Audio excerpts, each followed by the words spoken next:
I saw a lot of the young girls trying to embrace their heritage. They designed their dresses, and even though they may have been contemporary style, they chose to go with Afrocentric fabrics, and the brothers tried to accent it. And then there were the haters. They were trolling the Facebook pages too. And they were like, I think it's tacky that you wear African stuff to prom, and why you gotta wear that? And some people were commenting back and forth, but what struck my mind is that why do we have to have permission to celebrate the greatness of God? We don't need your permission to celebrate the greatness of God. God created us a beautiful people. He created us a creative people. We were created a smart people. We don't need your permission to celebrate God. And then my heart sang a happy song. And I don't know if anybody else has seen it. There's this brother, and I don't want to mispronounce his name, that does this poem at the Harvard School of Education graduation. Lord, it was so hard. I just can't even use words to describe it. It was so wonderful and touching. I saved it to my page because I shared it on my page. I said, anybody that hasn't seen this needs to see it. And then I started reading some of the comments from some of the brothers. I was a valedictorian of my class, an all-age student, and they told me I couldn't walk with my class because I have a goatee. I was a valedictorian of my class, and they told me I couldn't walk because I have a kente cloth stove on my gown. And I again asked myself, why do we need your permission to celebrate the beauty and the grace that God created in us? And as an elder, it set my mind to thinking. And I said, we travel life. We travel the road of life. We never think about what's behind us, or very often we don't think about what's in front of us. We just kind of go through life. And we have dreams, and you got to work toward those, but as you get older, you begin to realize that you can't change anything about yesterday.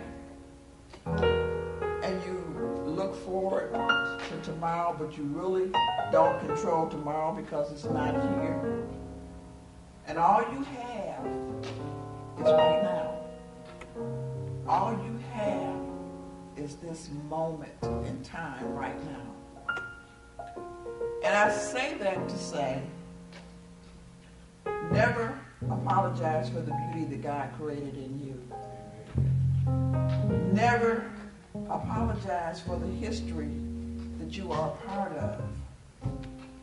Never apologize for the glory that reigns in you, because that was not put there by man. And as I was thinking about this week, there was a poem that we used to read, and it started off, live each day as if it is your last. In other words, live life to the fullest.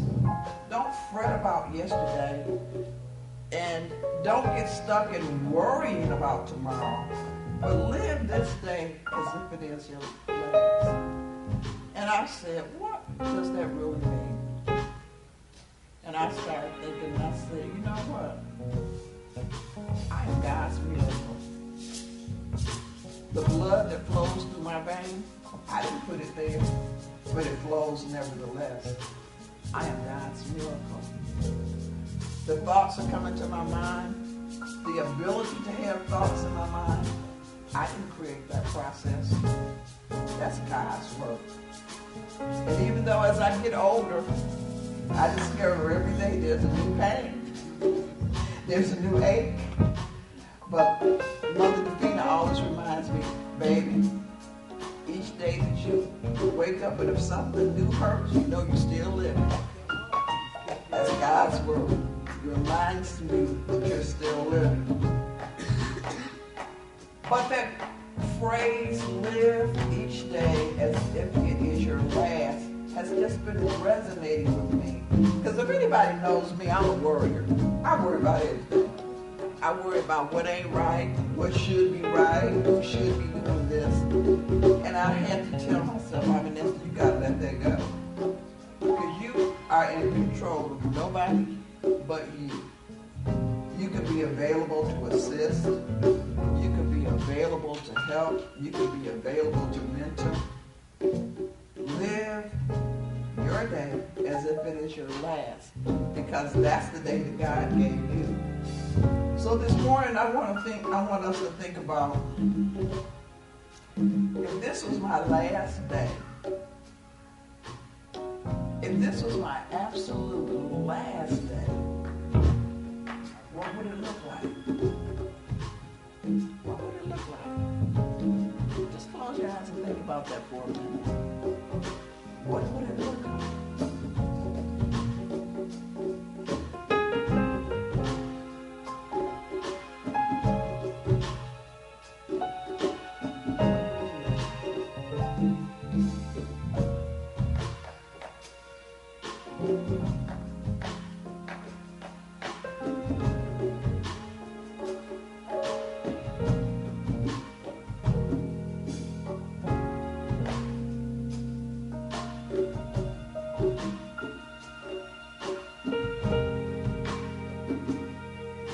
And as you think about what that last day of yours will look like, let me just share what I felt.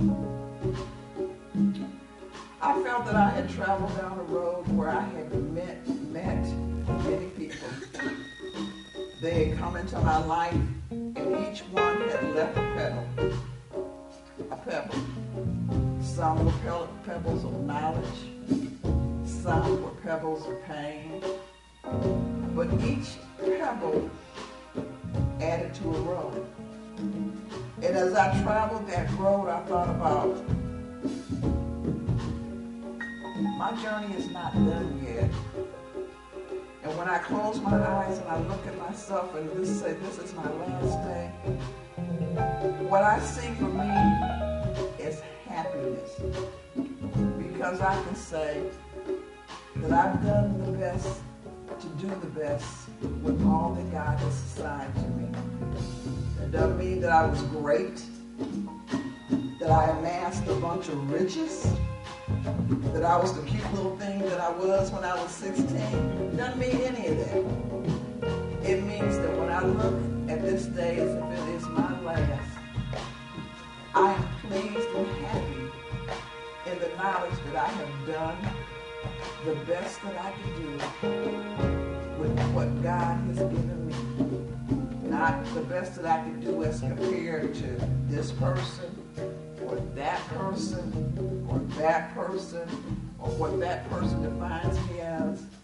But I have done the best that I can do with what God has given me. And as I thought about my last day, I said, if I can honestly say that, then I can go through my transition in whatever stage it might be, knowing that I am a child of God, and God has blessed me.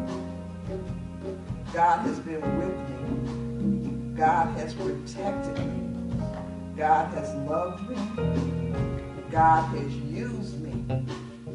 But God has never forsaken me. Live this day as if it is your last.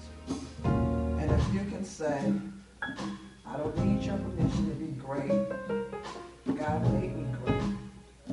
I don't need your permission to be beautiful. God made me beautiful. I don't need your permission to be intelligent. God made me intelligent. I don't need your permission to live as a black person defined by another race. Because God made me what I am. That is black, that is beautiful, that is wonderfully made, that is intelligent, that is spirited, that is excellent, that is worthy, that is strong, that is resilient, That is all the wonders of the world encompassed in my little body and my little space. And what I do with that is determined by how I choose to serve God. I will live this day as if it is my last. And when I take my last breath, I would hope that someone would say, good and faithful servant, you have served well. Live this day as if it is your last, and you will have no regrets. For God has said, I give you all the things that you need. All the things that you need. Now it's up to you to do what you will. Live this day as if it is